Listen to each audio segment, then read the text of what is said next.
宾。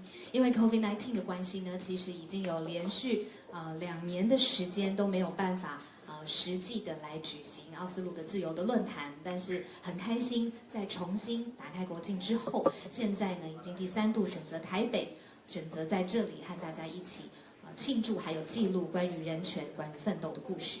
那第3度选定民主跟人权成就备受全球肯定的地方，在这边跟大家聚集在一起，非常具有历史性的意义。Members of the media, I hope you're doing well. Thank you so much for taking this opportunity, attending this press conference for Oslo Freedom Forum Taiwan 2022. I'm Catherine Liu, and due to COVID-19 pandemic, the Human Rights Foundation has not able to hold the forum physically over the past 2 years. So it goes without saying, we're all very excited to see you all here. 那在今天记者会的一开始呢，先让我一开始来介绍人权基金会的新任主席，他也是第一次来到台湾，他也是担任这一次活动的讲者来出场。So first, please allow me to introduce the new president of Human Rights Foundation and the speaker to come to the stage. 首先让我们欢迎人权基金会的主席包斯坦尼 Ms. Celine Bostani。Celine 是国际的律师，她专注在全球阿拉伯语还有法语系的国家捍卫言论的自由。那这是 Celine 第一次来到台湾跟大家见面，让我们来欢迎 Celine。First of all, let's welcome President of Human Rights Foundation, Ms. Celine Bostani. Celine is an international lawyer who focuses on protecting freedom of expression in Arabic and French-speaking countries worldwide. This is her first trip to Taiwan, so welcome you. Thank you.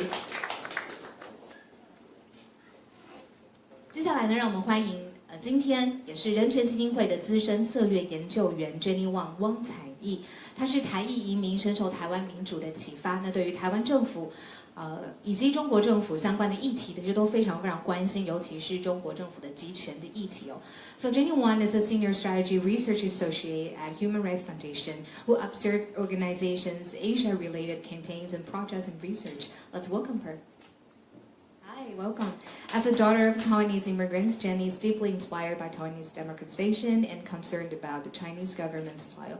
So we will hear from you a little bit more. 紧接着，我们欢迎泰国前反对运动领袖宗龙伦吉。接下来呢，他为大家分享如何捍卫在泰国的民主。So now let's welcome Thatan Tuan from Thailand. Thank you so much for joining us. Welcome. 以及要为大家介绍香港民主运动家罗冠聪，在这一次的演讲当中呢，他会向香港的现况发表他的观察，还有表达对台湾的支持。Welcome, Nathan. 以及要欢迎缅甸民主运动家怀恩宁，他会来讨论缅甸政府还有大家如何帮助现在缅甸政府以及人民的情况。So now let's welcome Wai Ning Puntan. Welcome.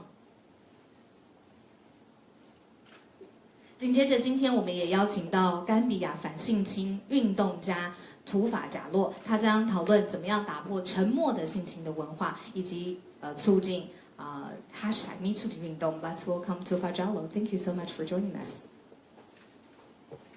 最后，让我们热烈欢迎64天安门民运人士沃尔开西，他将阐述现在全球为什么特别需要进入一个人权优先的新年代。Let's welcome 沃尔开西。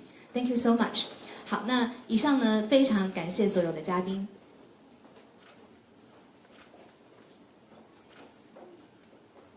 不好意思，好久成瓮底。今天我们还有一位非常年轻来自香港的政治运动家邝颂晴。这一次呢，他的演讲会聚焦在香港跟台湾的类似之处。So now let's welcome 邝颂晴 to come on stage. Thank you.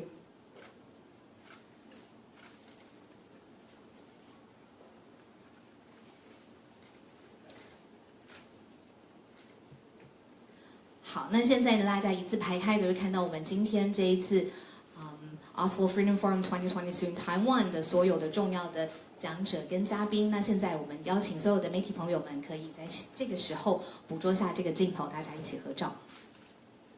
那我们统一起望向会场的中间，让中间的媒体朋友们可以捕捉到现场的镜头。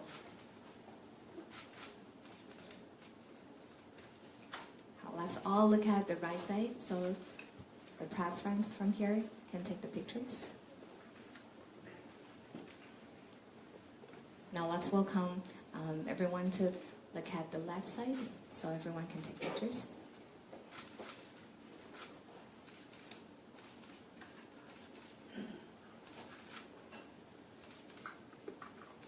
好，还有媒体朋友们需要镜头跟时间的吗 ？Okay, thank you so much. Now let's invite all the guests to go back to the seats and please be seated.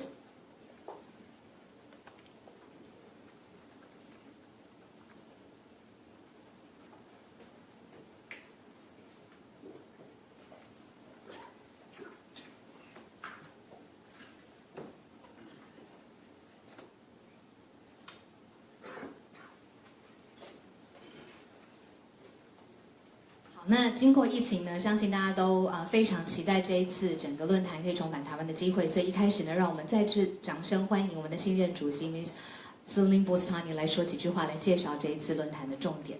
So after this pandemic, I think all of us are looking forward to this brand new image and event coming to Taiwan again. Let's welcome the new President Celine to speak a few words. Thank you. Thank you so much for being here, and welcome to the Oslo Freedom Forum in Taiwan. My name is Celine Bustani. I'm the president of the Human Rights Foundation.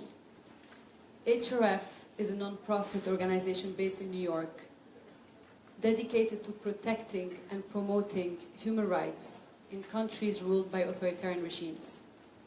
Our work is to advocate for people in these countries, represent and litigate on behalf of political prisoners, shine a light on dictators' repression and corruption, and support brave activists like the one who joined us today, and educate people around the world about the importance of protecting individual rights.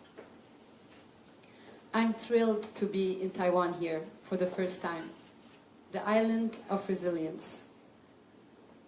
The case of Taiwan and its people who fought to go from dictatorship to democracy serves as an inspiration for countless countries and dissidents around the world. The Oslo Freedom Forum was launched in Norway in 2009, and a decade later, in 2018, HRF was very proud to host the first Asia-based Oslo Freedom Forum in Taiwan.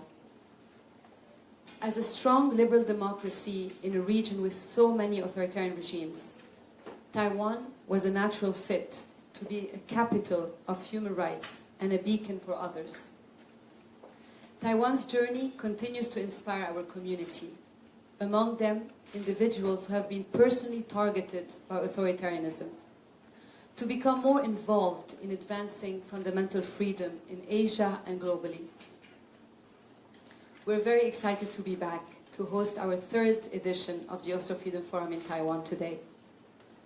And today, we're going to celebrate the important work courageous activists and countless others have done to support freedom and democracy in their countries.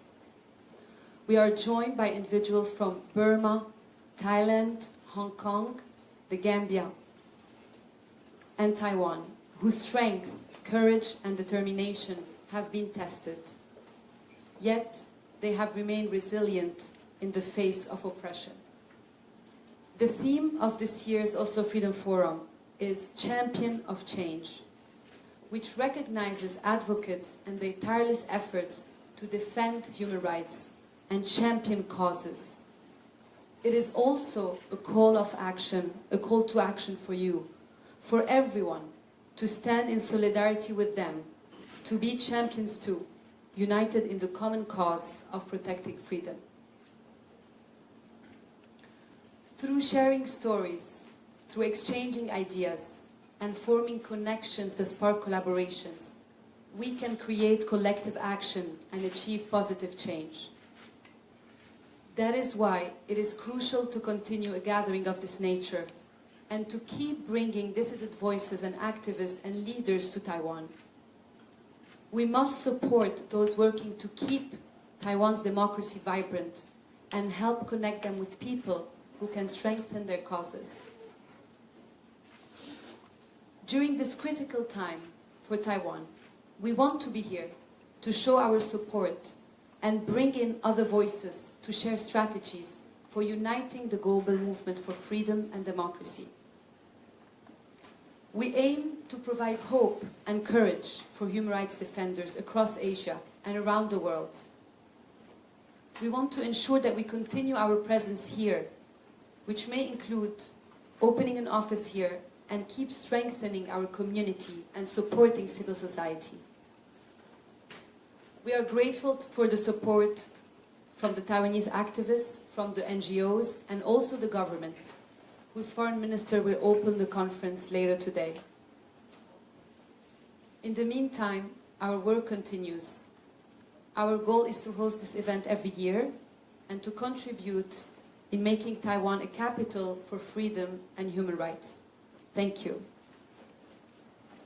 好，刚才呢，布斯瓦尼女士呢，她有说，其实整个论坛呢，在挪威2009年开始发起的时候呢，是一直到了2018年开始，到了 Asia 有了在亚洲方面的特别的论坛，跟大家一起见面。但是有鉴于台湾的特殊的位置，还有我们面对在亚洲不同的政体之间的角力，其实台湾的故事是特别适合发展成为人权的首都，还有指向的高度。那这次也特别是第3度来到台北。特地邀请了从缅甸、甘比亚、香港、泰国等等不同的嘉宾，那也持续希望要支持所有支持台湾的故事、台湾的民主以及人权进步发展的所有的社会上面的思潮还有进步。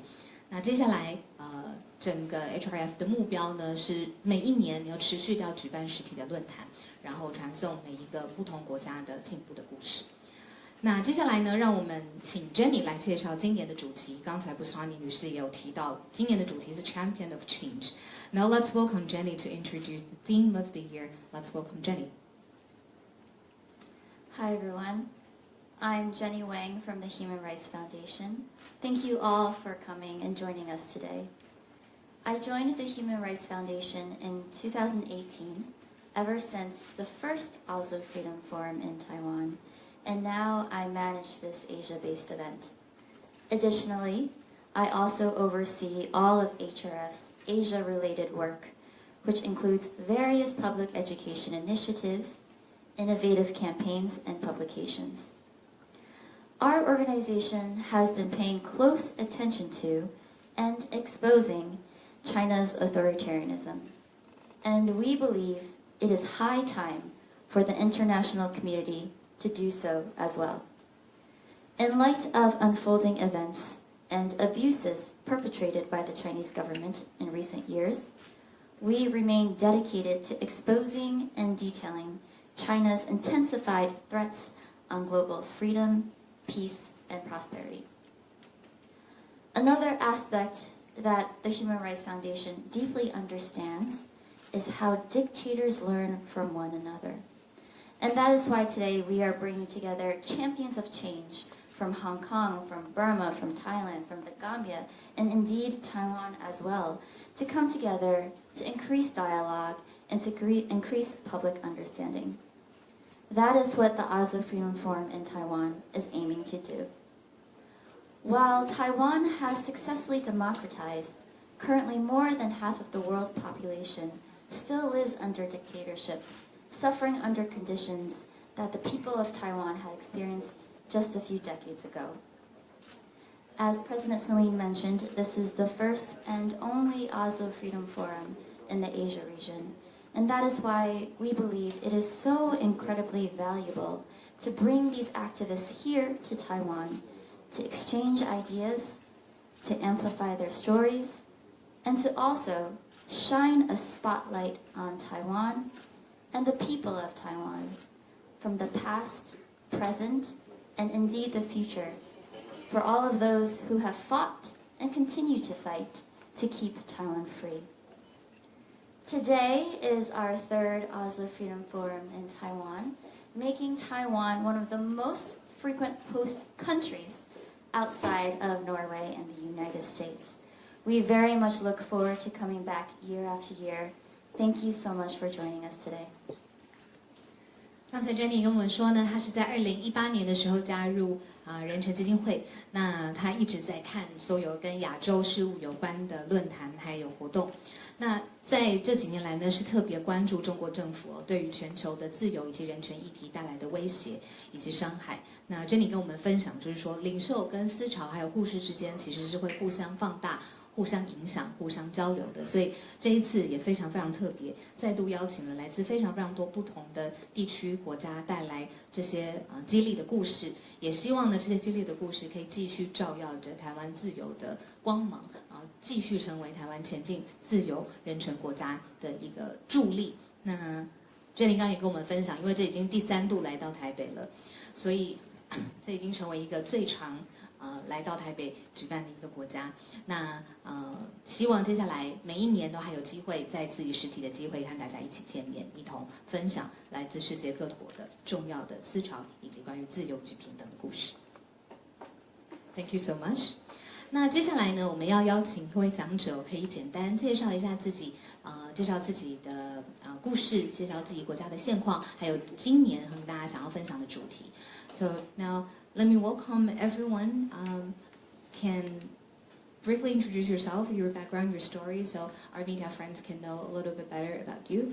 And let's start from Warkaishi. Thank you so much. Good afternoon, everybody, and then welcome. Is it open? Yes. And then first, I would like to.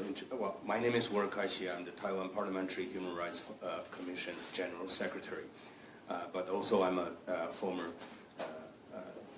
student leader back in Tiananmen, and so that makes me a Chinese dissident, Chinese democracy activist, living in exile in Taiwan. And then I have been living here in Taiwan for 26 years now. And then I am of origin, Uyghur origin, so there's something that we can talk about that too, because that's one of the most pressing issues in today's world. So my unique position provide me this unique opportunity to say thank you for Human Rights Foundation for coming to Taiwan, highlighting the Taiwan's democracy and human rights being the beacon. I often say we're not only the beacon in Taiwan, in Asia. Taiwan is becoming an exemplary democracy in the world today. And then the more Taiwan is celebrated for its human rights and democracy achievement, the safer this place can be under this direct threat. We're in the front line defending democracy and human rights against autocracy. And then we need the defend to be as recognized as the exemplary democracy and human rights country that can come to our aid in our defending. And then for that, I thank Human Rights Foundation making this decision. And then it's a great honor to also welcome all the peers today on the table. It's a great honor to be in this group. Thank you. Thank you. 谢谢。那么接下来呢，要欢迎土法。Let's welcome Tufa Gallo to introduce yourself a little bit. Thank you so much. Hello, good afternoon. My name is Tufa Jallo. I am a human rights defender and an anti-rape activist from the small West African region of the Gambia. We've lived in a dictatorship for a very long time, and we are just a newly founded democracy since 2017. And today, before I say anything else, I would just like to ask the question that is as important today as it was a year ago, which is, where is Peng Shui? As an advocate for rape victims and survivors, I think it is very important that today we are in the region, and today of all days that question is more important than ever, and it remains to be a question unanswered. A young woman who had the audacity to challenge power and to speak against a man who sexually violated her autonomy and her consent, informed consent as well. And today she remains invisible, she remains unseen, and we know the Chinese government is doing everything to hide the facts behind Peng Shui's story. So I would like to bring visibility and attention to that, and that we need to ask that question today more than ever. I am a direct victim of a dictatorship, as many of my colleagues are in very many various aspects, but I was sexually violated by the dictator who ruled my country for more than 2 decades. And I am so privileged to be here today to bring attention to dictatorships around the world. As Jenny mentioned, dictators do learn from each other, and they do have a pattern they all follow through. They are as united as ever. They are a collective of dictators who copy each other, and their means of oppressing their people and violating human rights are very similar, if not exactly the same. And at the center of dictatorships is violating women's rights, abusing women, using power as a tool to sexually harass and keep women silent on the many stories they have. Currently, we can think all around the world, especially in Iran, where we all know the women that are coming out to protest in their various capacities know that they're risking being jailed, sexually harassed, or molested. We have seen various videos coming out of Iran recently. We are aware of the threat to women and their bodies in Myanmar, in Nigeria, in any area of conflict or anywhere dictatorship is thriving. So it is important that when we are talking about dictatorships, ousting dictators or sustaining our democracy, that at the center of that we do not forget women's rights and women's quest for equality, representation, and visibility. And I hope today, with all my colleagues from all the different perspectives that we are coming from, that we do recognize that. Because if we're looking clearly at the pattern, there has not been a revolution that is not led by a women's movement, even here in Taiwan as well. The representation of women from the top leadership to this room and to today's event is indicative of how Taiwan's democracy has centered women's rights, and we do hope that we can bring attention to that and also have Taiwan be an example for other countries that are trying to move into democracies to also recognize, respect, and bring visibility to women's rights. I am grateful to be here and to Human Rights Foundation for giving all these different variation of voices to human rights defenders, and that when we do hold dictators accountable, for example, in the unique case of the Chadian dictator Hussein Habre, who was prosecuted, and part of the allegations that he was prosecuted on and sentenced included enforced imprisonment and also the violation of women and raping women as they try to strive in their dictatorships. I wish to bring that angle along with the rest of these human rights defenders, and thank you for having us, because this is a direct reflection of what Taiwan wants to be known for, what Taiwan wants to be seen for, and Asia being a continent that is very instrumental in Africa's development and also a great source of funding for a lot of projects in Africa. It is important that Taiwan puts its foot down and demand that human rights, women's rights, and democracy is at the center of the countries they have bilateral relationships with. Thank you. 谢谢。刚才邱法跟我们分享，其实甘比亚经历了非常长的独裁的时间，那一直到2017年才开始转变成民主的制度。那当中在整个受到压迫跟受害的过程当中，还有一个侧边是女性的问题，女性的权益是不是在整个过程当中也受到了同等程度的保障？那他跟他自己还有他的同事们在整个转变的过程当中。很希望把这样的故事，特别是带到来台湾，也跟台湾的朋友一起分享，所以特别感谢，也荣幸这一次参与的机会。Now let's invite Nathan. Thank you so much. Hello everyone, my name is Nathan. I'm a former student leader, legislator, now an activist in exile from Hong Kong. It's really great to be back to Taiwan. I think it's one of the best places in the world. The last time I visited Taiwan, it was in 2019 May, when I talked to legislators and government here about the extradition amendment in Hong Kong. We bust a lot of lies told by the Hong Kong government. And when we look back the change of Hong Kong in 3.5 years from that time to now, Hong Kong now has become authoritarian police state, which our freedoms of press, freedom of speech, and political rights are all gone. Our civil society is completely demolished. Activists, journalists, they are now in jail. We've seen a drastic change in Hong Kong, while it is a very clear demonstration of the threat of the Chinese Communist Party posed to the world and indeed to Taiwan. In Hong Kong protest, we had a slogan. It says, "Today Hong Kong, tomorrow Taiwan." We use it as a warning to the world. But if for now we are unprepared, we're not united, it could possibly become a prophecy. So it's really important to look at the lens of our authoritarian entrenchment and democratic reception in the world with serious preparation. And I think that the case of Hong Kong is a perfect example of when the authority, when the dictators, when the autocracy is not held accountable, many terrible things could happen. Our freedoms can lose very easily, and also our human rights are gone, and people suffer from that. Hundreds, thousands of people are arrested and jailed. I hope that by sharing this story, we can remind people around the world, especially in Taiwan, that how precious our freedoms are, and also we must pay our utmost effort to protect that. Thank you so much.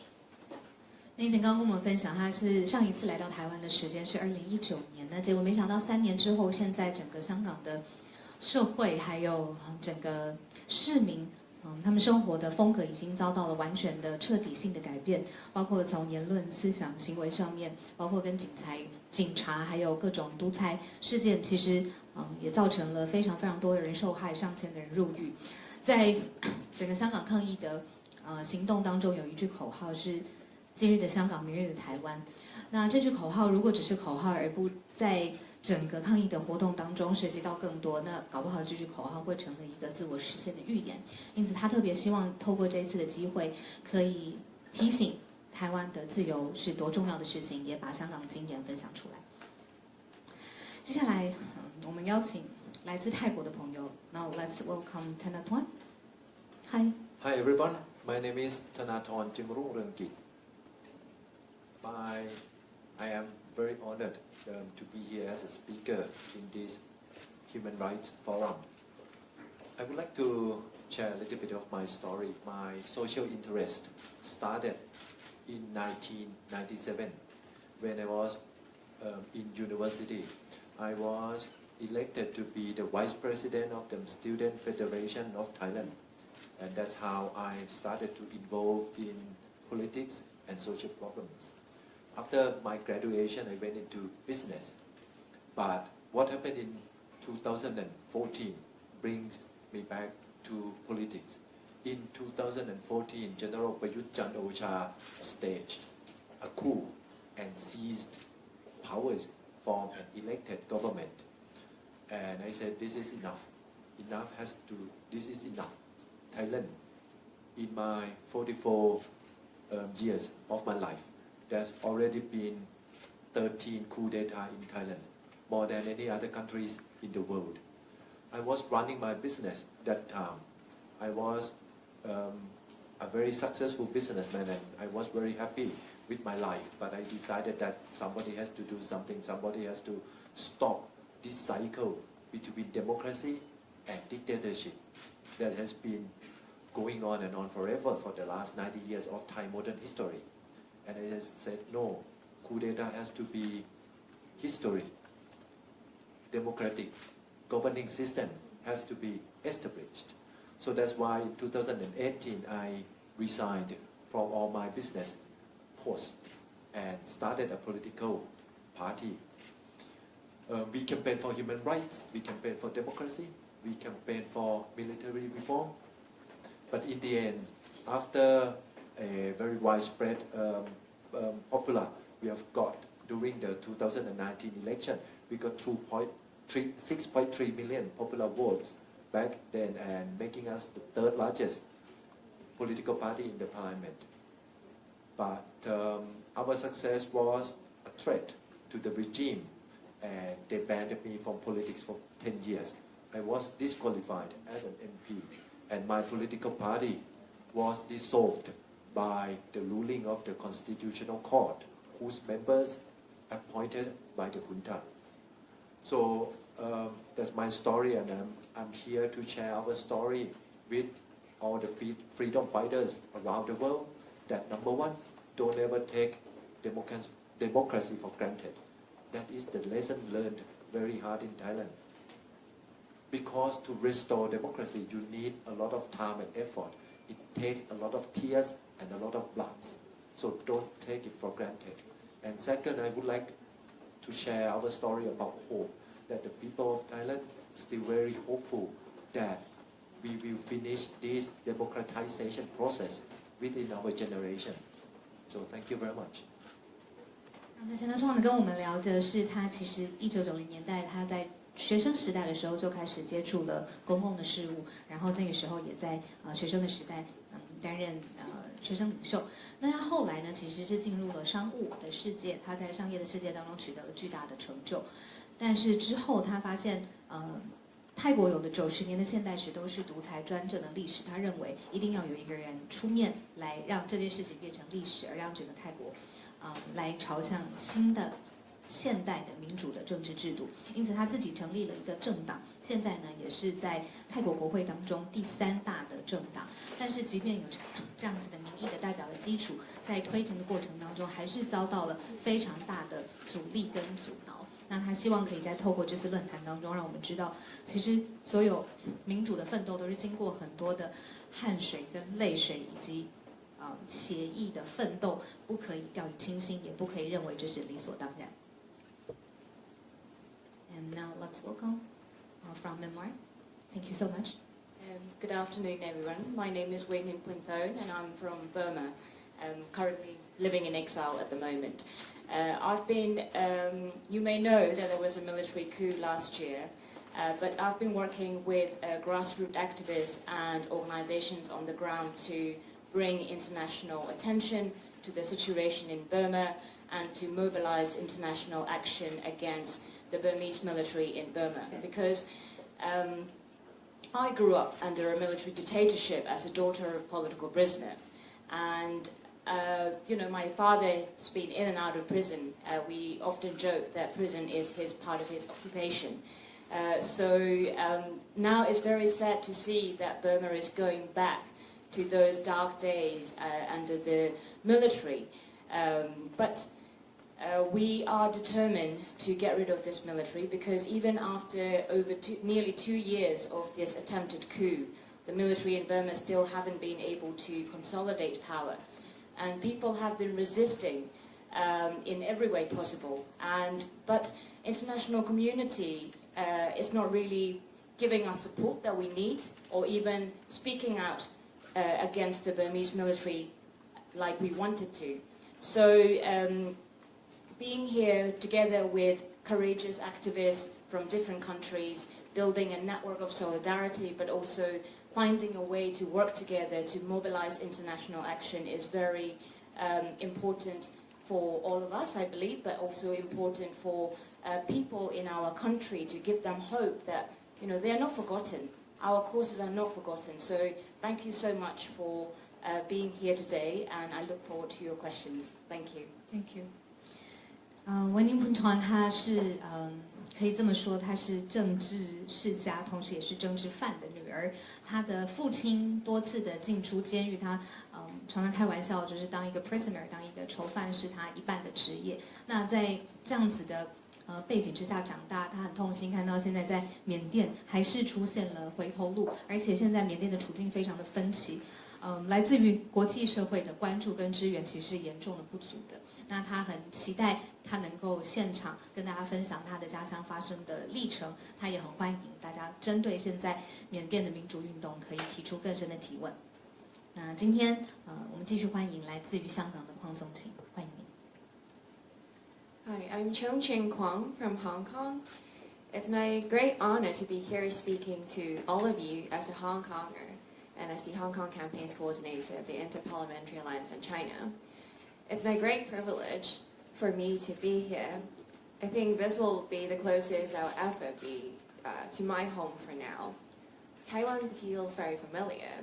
I guess there's a lot of things that Hong Kong and Taiwan have in common, not because of the cultural and geographic proximity or the humid, rainy weather that kill all possibility of controllable hair in a way, but because of their tendency to be treated like political football.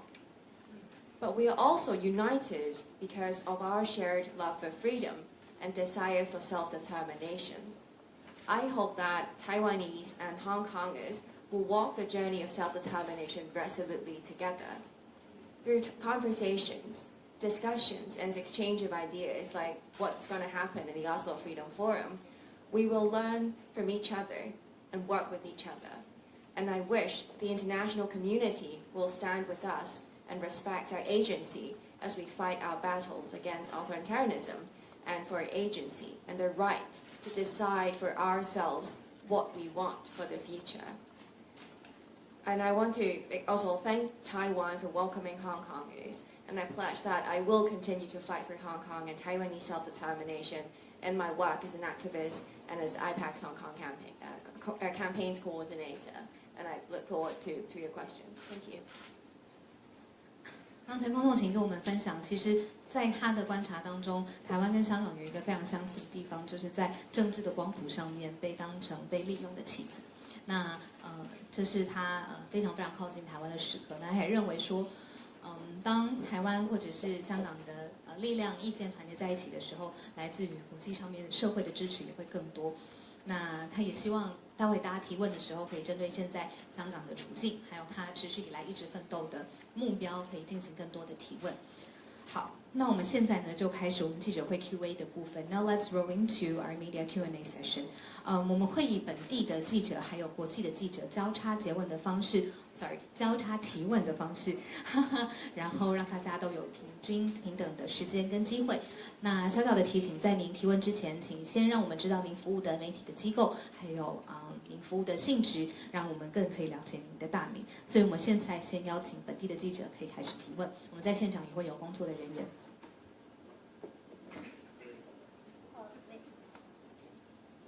美国希望之声记者陈斐珍提问请教我开心。中共最担心的颜色革命会发生吗？谢谢。问您服务的媒体机构？美国希望之声记者。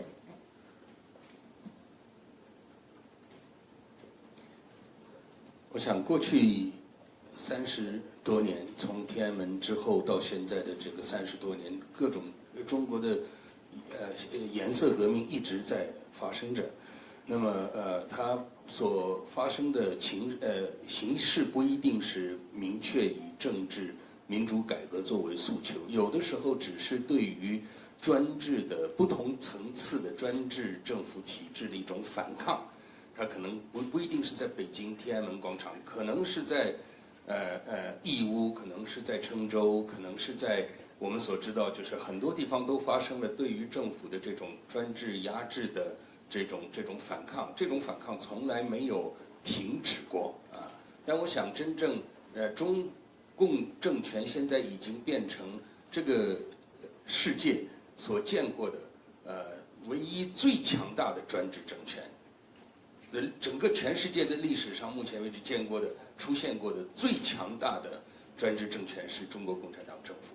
那么，中国共产党政府成为这样一个最强大的专制政权，首当其冲受害的当然是中国人民，但它也是对全世界的威胁。所以，对这样的一个全世界最强大的专制政府的抵抗、反抗，也变成是全世界的责任。谢谢。So let me briefly translate a little bit. This question was about, directed to Word Kaishi to act about is any form of revolution against dictatorship and authoritarian government could happen at any time. And Word Kaishi's response is that it's not only about China's government and Chinese people, it's also about the world's responsibility to fight against unitedly and to stop this trend. As for the time slot, no definite answer yet, but it's the whole world's responsibility to fight against the biggest and the largest and long-lasting dictatorship and authoritarian government right now is China government. Right. Now let's direct to our international media friends.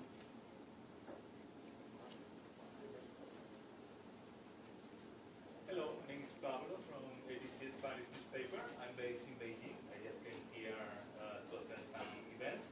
I'd like to ask Mr. Urkaisi and Mr. Nathan Law, what do they think or what do they expect from this third term that President Xi Jinping he just got as Secretary General in China last week, in Xinjiang, in Hong Kong, and what do you expect that can happen in Taiwan? Is there going to be any effect of the Ukraine war that maybe China can try to do the same here, or just the opposite? They think that Russia didn't get what they wanted and maybe this is going to delay the plans, because he said that the unification was something that he wanted to resolve in this new era that he said he's planning. Thank you very much. 来自 ABC 驻北京的记者想要提问韦尔开西跟 Nathan Law。习近平第3任的政权已经正式开始了。那接下来会不会对于像是新疆甚至台湾出现我们现在在国际新闻上面常常看到我们最不想看到的情况？你们的预测跟观察是什么？ Well, thank you so much for your question. After the National Congress, Xi Jinping has been amassing more power, centralizing more power. It has made the regime much more like a one-man dictatorship than we used to think that a more collective leadership inside Chinese Communist Party. So, in effect, it will make the whole regime become more hard to predict. They will make less rational decisions and will tend to make decisions that feud with personal ambition rather than the whole interest of the country. So if we look at the future development from that lens, it is likely that the situation can get more tensed, and the possibility of having things like very actions that may disturb the peace inside this region could be increased. But of course, we can also see how united the world has become after the Ukraine war. It has certain deterrence effects on another authoritarian government launching another massive war. And we've seen that allies of Taiwan have been very committed in terms of preventing the war from happening by preparing them. So I think for now it's really difficult to predict or have a certain conclusion on what will happen in the following 5 years.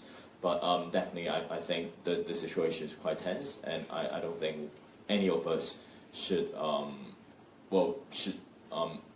don't think any of us should just overlook that. We should be prepared in all sectors.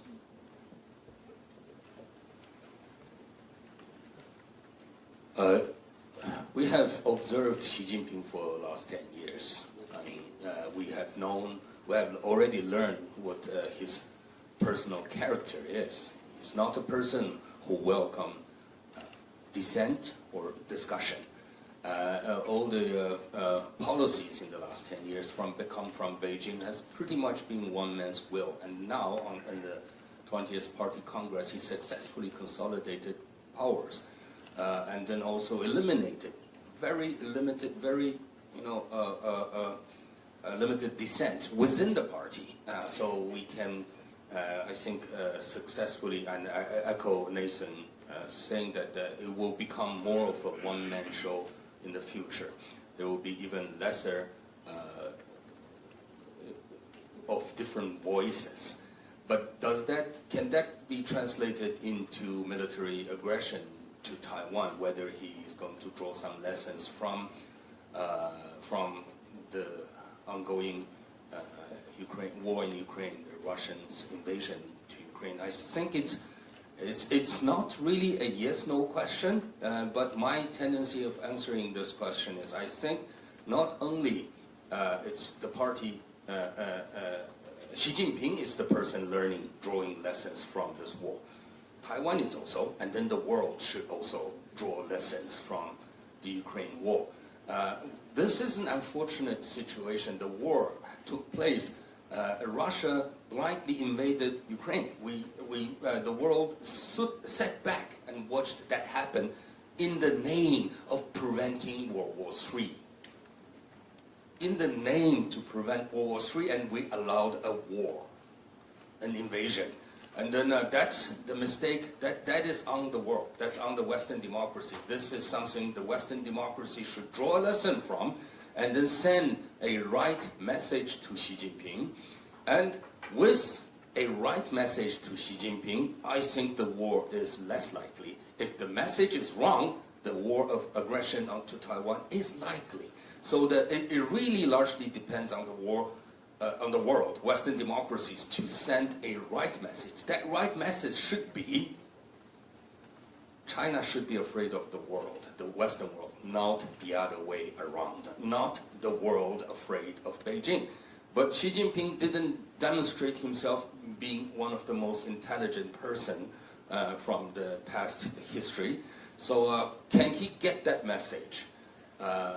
It depends on the world repetitive messaging. So that's what I would also urge the world to do. Thank you.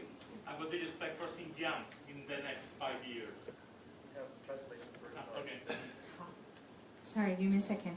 针对这个问题呢 ，Nathan 的回答是他个人的观察是，习近平他个人政治上面的野心是，极端的膨胀的。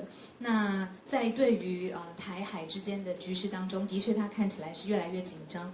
那但是同时他也看到了在台湾站在一线的盟友们，这个时候也提出了相对应的国际社会的支持。那但是他认为说时间点不明朗，正式的状况还需要很多的评估。但是他的确看到是越来越紧张，因此他认为应该在各方各面都做好万全的准备来应变可能发生的不同的剧本。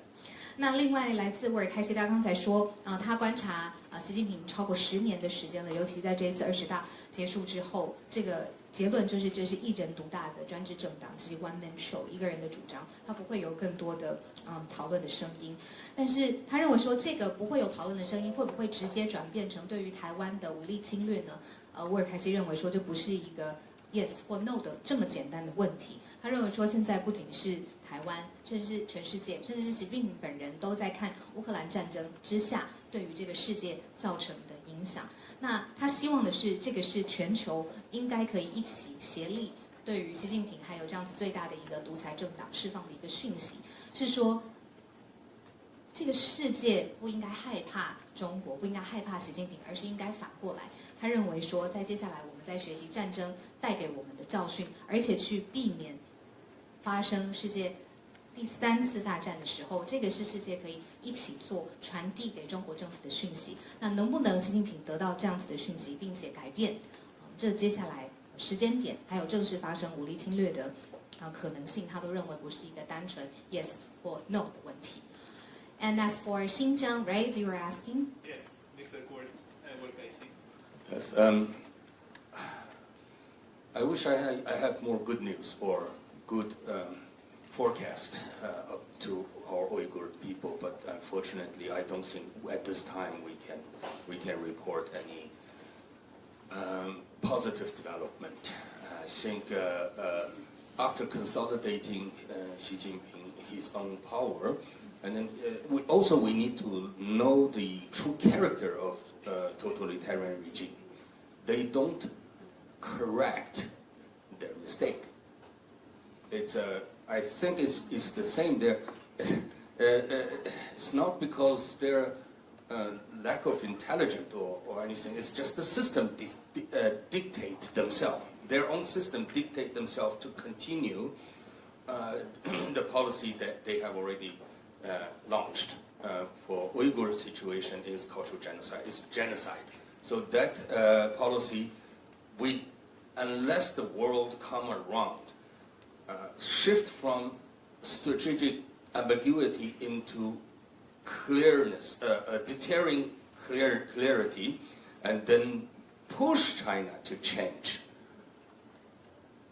I am afraid our Uyghur people are going to see another few years of difficult time.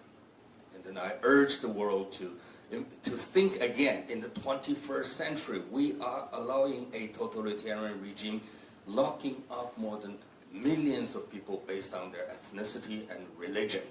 This is our shame. 那沃尔开西，I'm so sorry， 沃尔开西他是认为说他希望能够提供更多更好有关于新疆的消息，但是其实是没有的。他认为现在在21世纪还发生这种文化以及这种种族上面的灭绝，其实是所有的人应该要正视的一个问题，是非常非常大的shame。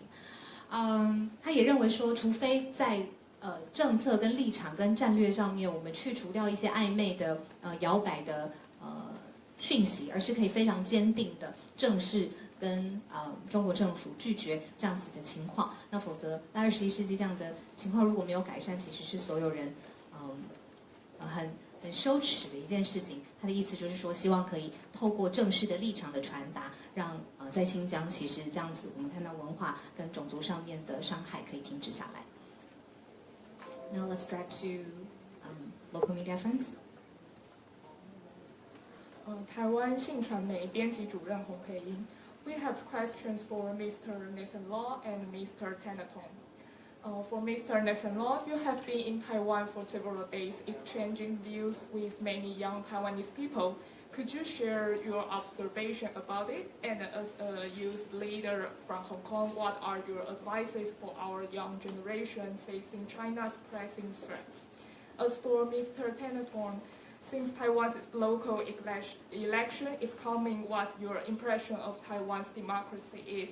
And Thailand will hold a general election next year as well. The current government intends to keep power tightly.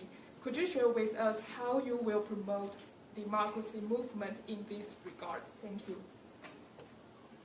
台湾新传媒的编辑主任提问 Nathan 我说 Nathan 已经在台湾非常多天了，也跟台湾当地很多的学生进行交流。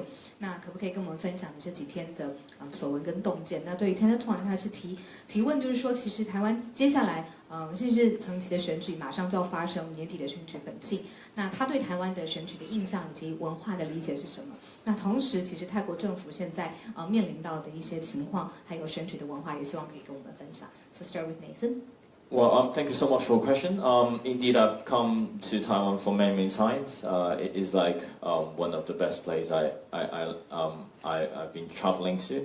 I've met a lot of friends in the civil society. I've had talks in the past, so I've had the opportunity to talk with many people from inside the activist groups, civil society, and also more general public.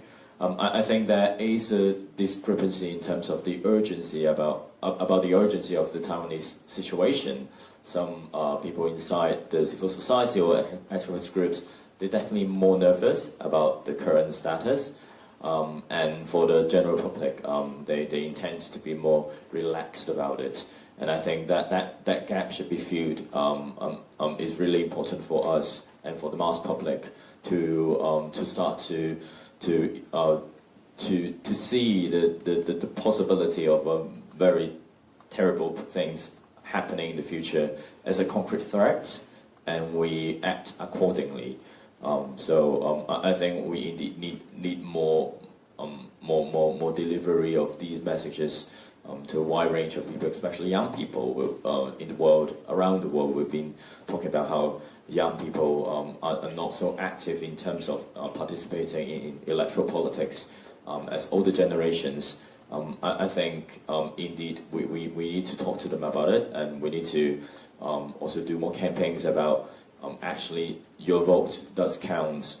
The way that you act in political scene can impact the reality. This is not only a playground for rich and powerful people. It is an arena that everyone can be involved and everyone can make a change. This is particularly true in Taiwan, especially after Hong Kong has lost all the meaningful elections that we have. And I think indeed this is a time to show your stance and use what you have to change the world. 在他和台湾年轻世代或不同世代交流的过程当中，他发现了一个差别的一个 gap 吧，就是可能是热心参与政治事务的人，其实对于现在可能面临到的威胁，或是现在不足的地方，其实非常有感，而且也非常积极的。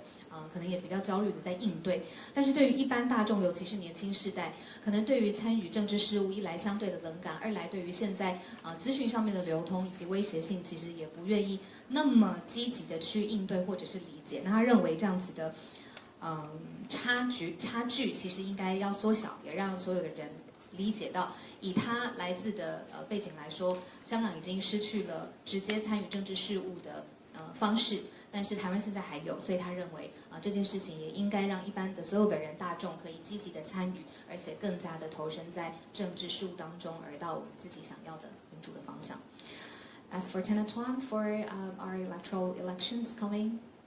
Okay, so as for my view to Taiwan elections, I think Taiwan is an exemplar to the rest of Asia when it comes to the prosperity of the democracy, and I think we need to learn a lot from Taiwan, and we stand with the Taiwanese people when it comes to the issue of peace and the issue of self-determination. That is how I see the politics in Taiwan. In the case of Thailand, the general election next year, we are strongly convinced that the opposition parties will be governing coalition after the next election. It will be the start of a peaceful transition back to democracy. So next election will be the start. So that is our hope. How, you ask?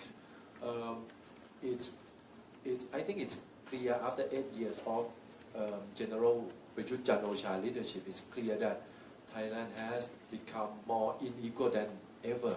Thailand, according to Credit Suisse, a Swiss bank, Thailand is the most unequal country, one of the most unequal countries in the world when it comes to wealth concentration. 1% of the people in Thailand controls about 40% of the total wealth in Thailand, making Thailand number 4 in the world. After Russia, number 1, number 2, Brazil, number 3, India, and number 4, Thailand. And it's clear that under dictatorship, power concentrates, and hence resource concentrates, wealth concentrates. And that is how we are campaigning, how we explain to the people. I just have one more observation to add on the question from our foreign correspondent regarding to the Uyghur. What we're talking about here is interrelated. You might not believe it. In 2015, the Thai government, the junta government, sent back 100 Uyghurs back to China, despite the plea from international and domestic NGOs to let them be allowed to resettle elsewhere. But the Thai government just sent them back, and and that's how you see the China increasing its sphere of influence in Southeast Asia, and that's very clear. Another example would be what happened a few months ago at the UN meeting.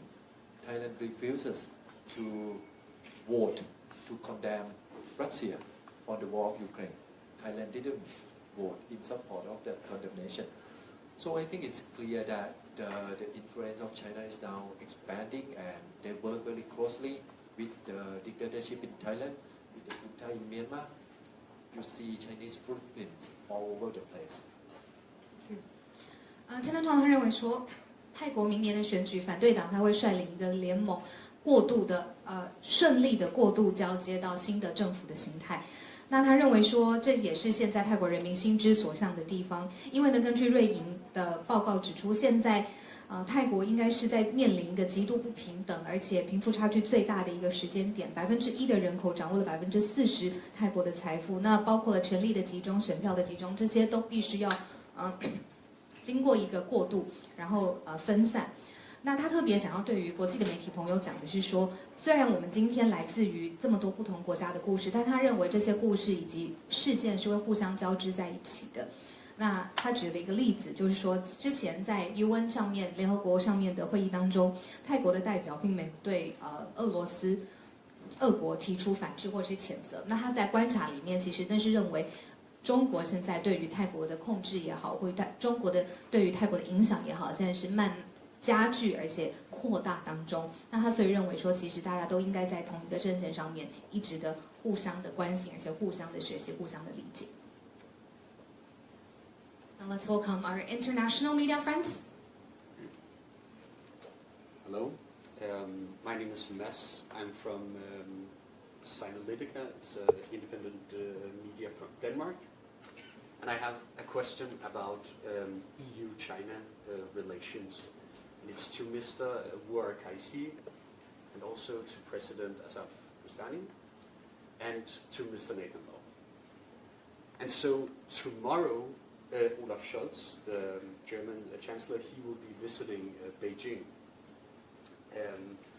So I want to ask, the past decade in the EU-China relations has been one of increased ties, increased relations, and trade.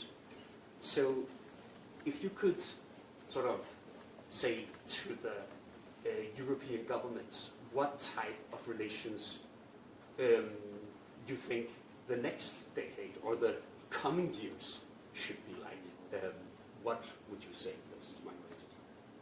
Thank you. 自丹麦的独立媒体想要提问的是欧盟跟中国现在的关系的问题哦。那过去10年非常的复杂，那接下来的10年你的变化、你的观察、你的变化是什么？ It's actually what I would be talking in this afternoon in the Oslo Forum. But briefly, the world have conducted a wrong policy toward China in the past many decades, and I can only call it appeasement. That appeasement policy have nurtured and helped China grow into what it is today. And the world is watching it become one of the biggest threat to the modern civilization we're living in. And I blame this largely to the Western democracy, especially United States. I expressed my strong condemn of the United States appeasement policy toward China in 2019 and the 30th commemoration of the June 4th massacre in the United States Capitol. And then I said, well, to more than 40, 50 United States Congress members, but also pointing my finger to them, calling up the U.S. government in general, not just those representatives, not just those congressmen, that the United States betrayed democracy, betrayed us. United States and then U.S.-led Western democracy, since Tiananmen, have upheld this appeasement policy. And then in that time, I urged U.S. to, in that speech 3 years ago, I urged U.S. to acknowledge that mistake. And I think in the last 3 years, or even maybe a little before that, since 2017, 2018, the United States have been seeing that picture more and more clearly, that the true character of the Chinese regime is evil. That's the quote, that's the word that I'm quoting from that day, 3 years ago, from Senator Marco Rubio. He says he was chairing that meeting, that hearing that day, and then he says the world is coming around to see the true character of Chinese evil Chinese evilness, and then the direct threat it poses. So I would say in the last 3 years, brave men and women in Hong Kong, the brave sacrifices of Uyghur people, and then at the end, the pandemic, hurting our street and city, friends and family, have finally made a country like U.S. to come around and say, we have to change our China policy. And then they have been doing that. The visiting of Madam Speaker Nancy Pelosi to Taiwan is one of the indication of that change. The change U.S. have committed is to, from so-called economic engagement with China into direct confrontation. I think EU is one step behind. Even U.S. know this change is costly. Even United States know that, and then that's why they're doing it as try to be as smooth as possible, and then also as maybe not jumping immediately, but take some times, but not great time. I think 3 years. Another United States will come and demonstrate much stronger position against China. Will de-link the dependency on supply chain, and then will basically put will have a high-tech sanction against China, and all these will put Chinese economy in a very difficult position, and then I'm pretty sure this U.S. administration is doing their best to convince its allies, European, Japan, Australia, to do the same. And nobody says it's not going to cost anything. You have for a long time depended on China's economy, China's market for so long, it will cost you to change. But trust me, it will cost you more if you don't. And then United States have already done that. Watch that, follow their tail, because you will be put in a difficult position if you don't follow that shift quickly. You will be put in a position to be left behind in an economic dilemma. So that will be my message to European. 好，我很开心是说，其实这个问题呢，他在今天下午的论坛其实就会好好的分享。但是，在这边也先和大家预告一下，由于下午还有非常非常精彩的论坛跟大家的分享，所以其实我们在一个媒体提问，今天的早上的记者会就会先告一段落。那继续翻译，我尔开西刚才他的分享，就是说 EU 跟中国之间的关系，他认为美国其实美方要负最大的责任哦，从经济上面的措施的举措去对抗中国，应该要转向是直接方面的对抗。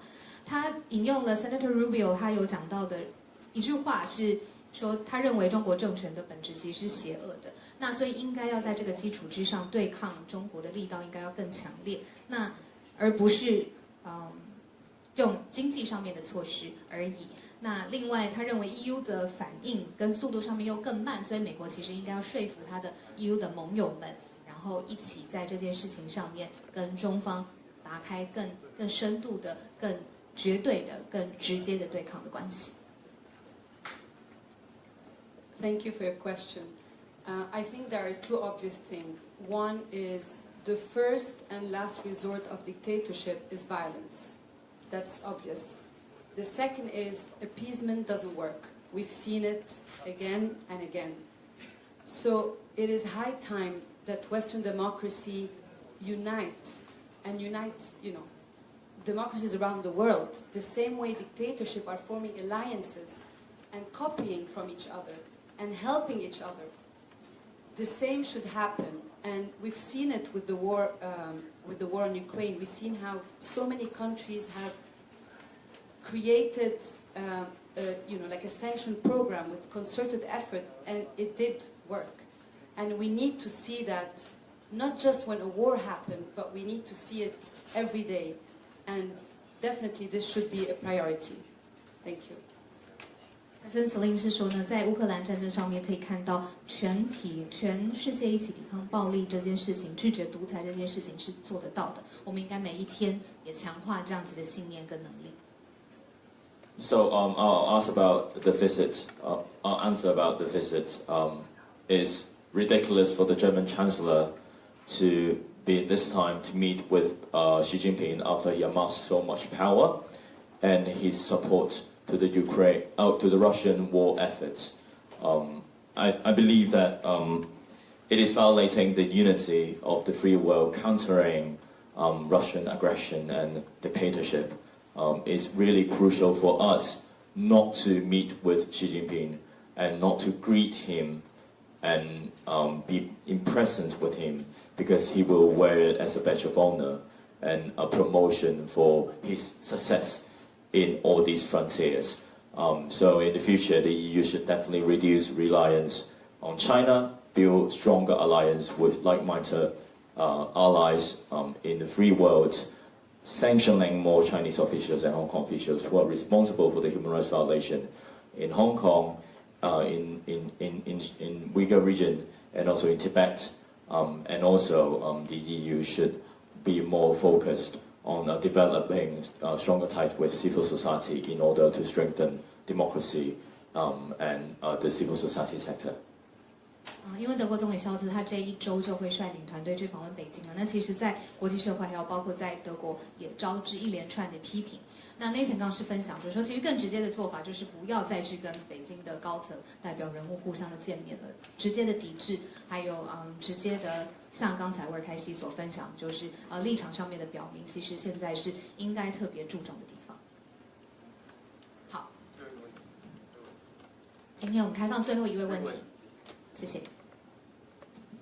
你好，我是中央社的记者吕嘉荣。那我有个问题想问沃尔开西、罗冠聪跟邝颂晴。就是中共20大结束之后呢，有学者认为说，现在的中国大陆有点像文革的前夕，那不太寻常，党内也没有刹车的机制。想请教说你们怎么看？那这种文革化的影响呢，会对台湾跟香港有什么一些影响？谢谢。来自中央的 CNA media friends want to ask. Right now, China sort of the proliferal atmosphere is sort of like the eve before cultural revolution. Do you agree? And to that extent, how should we prepare? Is there any countermeasure on what's going to happen to Chinese government? Well, 文革其实是一个，如果真的像文革的话，它当然有一些地方会像了。这个现在的状态有点像文革，但这个比喻，我理解这个比喻的成立的原因，的确是有很多中国的现在的现象，那个样态有点像文革的时候，但是跟文革最大的不一样的情况就是我刚刚讲过，中国政权现在已经变成这个世界历史见过的最强大的一个专制政权，没有这个世界上历史上从来没见过这么强大的一个政权。这个跟当初的文化大革命的时候，毛泽东的共产党政权是不一样的。那么我也其实但相同点就是高度集权，高度集权。然后高度集权的状态之下，领导人个人的意志往往会左右一个国家的走向。那我们台湾当然最关心的一个议题是所谓武装统一台湾的这个武统，这样说好了啊。那么武装统一这件事情呢，过去我的一直的有一个可能跟台湾的很多政治观察者有不同的一个立场，是我认为共产党武统对于共产党的统治利益并不见得完全吻合。武统台湾并不见得完全吻合共产党的统治利益，但是宣称不断的强调要武统，这个是符合的，这个是符合他的这个统治利益的。所以他的这个就我们要分析这个他所做的决策的时候，当然首先是要看他的利益，第二是否符合他的统治，因为至少共产党过去是用这样的一个思路，我做任何事情都要符合我的统治利益，而共产党的统治利益。共产党现在已经变成了一个在天安门之后，过去这30年变成了一个基本上是一个犯罪团伙，它就是一个而且是以利益、以掠夺经济资源、以掠夺财富作为最高统治利益的一个犯罪团伙。说实话，我形容说，如果到最后你一个政权的统治利益最高的利益就是财富的话，那跟一般的毛贼也没有什么不一样，也没什么区别。唯一的区别就是 sheer size 这个大小，这个规模。我们这个世界从来没有见过这么大的一个犯罪团伙。但是台湾应该给这个犯罪团伙传达的信息是我不怕你，只有不断地强调我不怕你，他才会从他的统治利益出发，来思考他的行动会是否能够达到完成他的统治利益。但用任何比方说什么共产主义、社会主义、爱国主义、什么什么主义这些名词来，民族主义这些名词来形容习近平或者共产党统治集团，都是太抬举他们了。这是一群，对不起，就是毛贼，我找不到别的更好的词了。谢谢。So it is a little bit like the Cultural Revolution, but the main difference is that right now Chinese region is the most powerful and the biggest region around the globe. That's the main difference. As for Taiwanese people, we do care about is there going to be the military aggression, the invasion toward Taiwan. According to Wu Kai-shi, he thinks one react must serve the country's best benefit, that the actual military aggression might not serve the utmost benefit, but claiming that there will be a military aggression might serve the best, utmost benefit for China. The message, the key message that Taiwan people should send to China is that we are not afraid of you.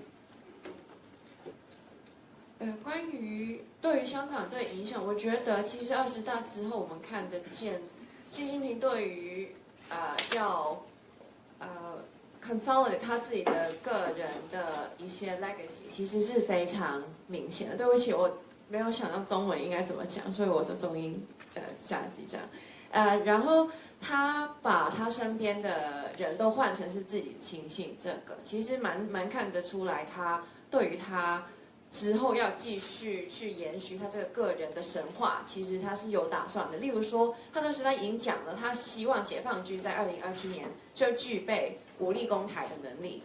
然后在 Nancy Pelosi 访台之后，他解放军立刻要在台海附近军演，然后把其实是用在准备2027年那个期限的那些东西都拿出来军演来示威的时候，我们就可以看见，其实对于他来说。将香港变成以一国两制之名行一国一制之实，跟台湾统一，其实都是他心目中想要让自己达到跟以前可能是毛泽东那一种高度的领袖的一些他觉得他需要带下去的历史遗产。所以其实我们会看到，在香港香港政权会全面更加的高压。例如说，在昨天香港就举行了金融峰会，然后在期间就有香港的官员就说，跟外国的影响家或是商务人才说，你们不要看外国的新闻，你们看香港，你们看不要透过外国新闻去看那些关于中国跟香港假的资讯，你们应该要自己去看，到底香港或中国是发生什么事。其实我们可以看到，他们总体来说，他们都是要把香港向中国靠拢，变成一个中国化的城市，但是他继续要以一国两制之名行一国一制之实，去让香港可以一直做到白手兔跟一个 foreign fund channel 的那个角色，去为中国谋求最大利益。然后对于台湾来说，其实也是一样，就是那是一个 checklist， 对他来说就是好，香港搞定了，新疆搞定了，那下一个我们就来搞台湾，因为那是我要成为伟大的统治者，他觉得他需要达成的地方。所以我觉得未来我们看得到国际社会到底要怎么回应，是不是像德国一样要继续卖那些什么把汉堡的港口卖出去，把半导体的工厂不要给台湾，但是决定给中国，是不是要继续这样下去？到底欧盟要怎么做，美国要怎么做，整个西方社会要怎么去处理这件事情？我觉得就是还没有一个定论，所以就希望国际社会可以赶快就是不要再觉得可以拖，因为已经没有时间可以拖。Yeah, I can translate myself very quickly. In terms of the Xi Jinping thing, I think Hong Kong, Taiwan is part of the personal legacy that he wants to leave behind. As in Hong Kong, he wants to maintain the facade of one country, two system, but actually perform one country, one system in Hong Kong. So, for example, yesterday in the financial summit in Hong Kong, I think it's Li Keqiu or some Hong Kong officials said that don't read fake news about China and Hong Kong and foreign media. You should come or you should see for yourself what Hong Kong and Taiwan is like. So we can see that they're basically trying to make sure that Hong Kong follow closely with China or the CCP's footstep into being a city, just like a normal Chinese city. And for Taiwan, we actually hear that Xi Jinping was saying in the 20th Congress, saying that the PLA should be ready to militarily annex Taiwan by 2027. And after Pelosi's visit to Taiwan, the PLA started a practice near the Sea of Taiwan as a retaliation and demonstrating what they're preparing for the 2027 deadline set by Xi Jinping. So we can see that Xi Jinping is taking these things as something, as a checklist. Okay, now Xinjiang, he thinks he has done like pretty a lot. Like, it's horrible to see what's happening in Xinjiang. Hong Kong has checked because now we have the national security law and the Article 23 is coming along, so that's checked too. And the next thing he's going to do is Taiwan. But I don't think the international community is ready for that. For example, Germany is still selling the port of Hamburg to China, to COSCO, a state-owned enterprise. And Germany is thinking about selling a semiconductor manufacturer to China after declining Taiwan's request to set up factories or participate in the industry in Germany. So I don't think the world is in any way ready for this kind of threat or for the situation. The situation changes very quickly, and the international community changes there is changes that's happening, but it's not quick enough, and it will come too little too late if we don't learn from what's happening in the world right now. Thank you. All right. Thank you so much. 谢谢，非常感谢所有媒体朋友今天的莅临，我们有非常 informative，也非常生动的Q&A session。但是所有的内容呢，在2个小时之后会有完整的中文的逐字的翻译，要提供给所有的媒体，所以有更详细的大家的背景资料可以参考。那如果还有进一步的提问的话呢，记者会之后可以email 给我们的同事 Tara 人权协会 Tara 人在这边，可以 email 给他。如果还有进一步的提问或需要协调的事宜的话呢，都可以进一步的联系。So thank you so much. We're running out of time. 那今天下午还有非常紧凑的论坛的行程。谢谢今天所有的媒体朋友莅临今天的记者会，我们下午再见。